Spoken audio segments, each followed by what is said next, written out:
Shalom à tous et à toutes. La question du jour. A-t-on droit de démonter des fenêtres coulissantes pendant Shabbat? Imaginez, vous êtes en été, il fait très chaud et vous avez des fenêtres coulissantes, vous voulez tout simplement les enlever, c'est rien du tout, ça prend quelques secondes, vous les enlevez, comme ça il y a tout l'air qui va rentrer. Est-ce qu'on aurait le droit de faire cela durant Shabbat, oui ou non? On va parler aujourd'hui d'un des 39 travaux interdits de Shabbat qu'on appelle bonnet. Bonnet, ça veut dire construire, et le contraire sauter, qu'on appelle détruire. Alors le Rambam nous dit clairement que d'enlever une fenêtre, comme d'ailleurs d'enlever une porte, ou de mettre une porte, eh bien c'est interdit Shabbat. C'est ce qu'on appelle construire ou détruire avec quelque chose qui est lié à la terre. Tout ce qui est lié à la terre va rentrer dans cet interdit de construction. Eh bien, que ce soit une porte, de sortir une porte de ses gonds, que ce soit une fenêtre coulissante, c'est rien du tout de l'enlever.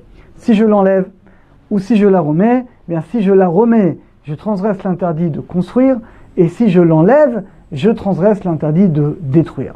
Donc évidemment, et c'est ramené comme ça dans le Magen Avraham, dans tous les commentateurs, dans le Shulchan Aruch également, que évidemment, durant Shabbat, évidemment, je n'aurai pas le droit ni d'enlever une porte, ni de remettre une porte, ni d'enlever une fenêtre, ou ni de la remettre. Le Taz va encore plus loin. Le Taz est un des grands commentateurs du Shulchan Aruch. Il nous dit, même de demander à un goy, on n'aurait pas le droit. Pourquoi? Parce que nous dit le Taz, c'est un interdit de la Torah. Alors on sait qu'on ne peut demander à un non-juif que un interdit des Rabbanan pour une mitzvah, ou pour empêcher une gêne. C'est ce qu'on appelle jvout, des jvout benkom mitzvah. Jvout, c'est un interdit de nos sages, des Rabbanan.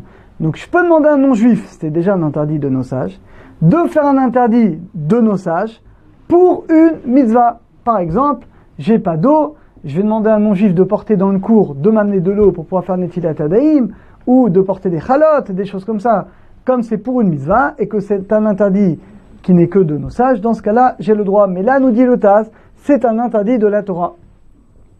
Néanmoins, ce n'est pas évident du tout. Nous dit le Rav Yosef dans le dernier Chazon Ovadia, en réalité, on déduit des paroles du Rambam que l'interdit de mettre ou d'enlever des fenêtres ne serait qu'un interdit de nos sages.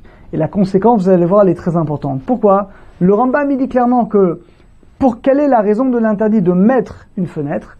C'est chez Maïtka, de peur qu'on va l'enfoncer. De peur que quand on va la mettre, on va vraiment l'enfoncer totalement, et là, on va vraiment transgresser l'interdit de construire. Mais a priori, juste de poser quelque chose, de l'enlever, de le poser, alors ce sera interdit, mais que de nos sages.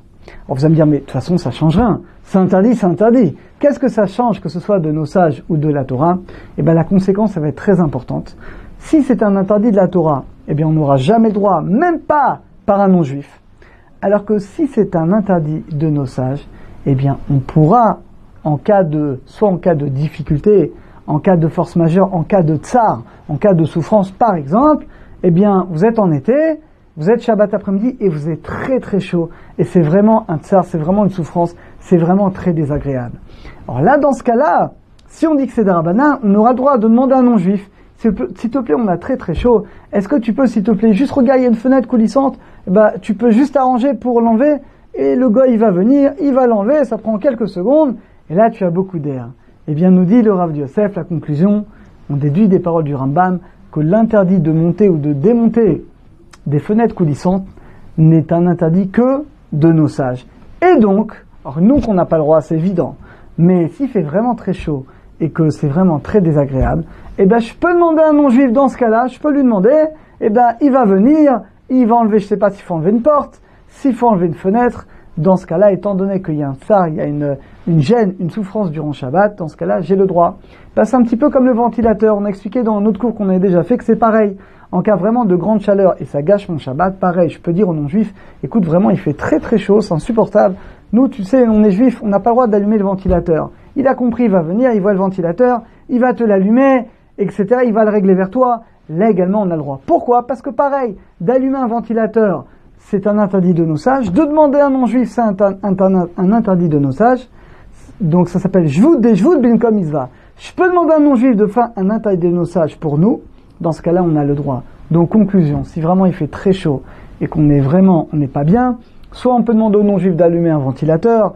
D'ailleurs, une climatisation, c'est pareil. On pourrait également lui demander, on essaie de lui faire comprendre. il va comprendre, il va allumer la climatisation ou le ventilateur, on a le droit, ou sinon il pourra enlever des fenêtres coulissantes pour qu'on ait plus d'air dans la maison. À très bientôt, à tous, à toutes.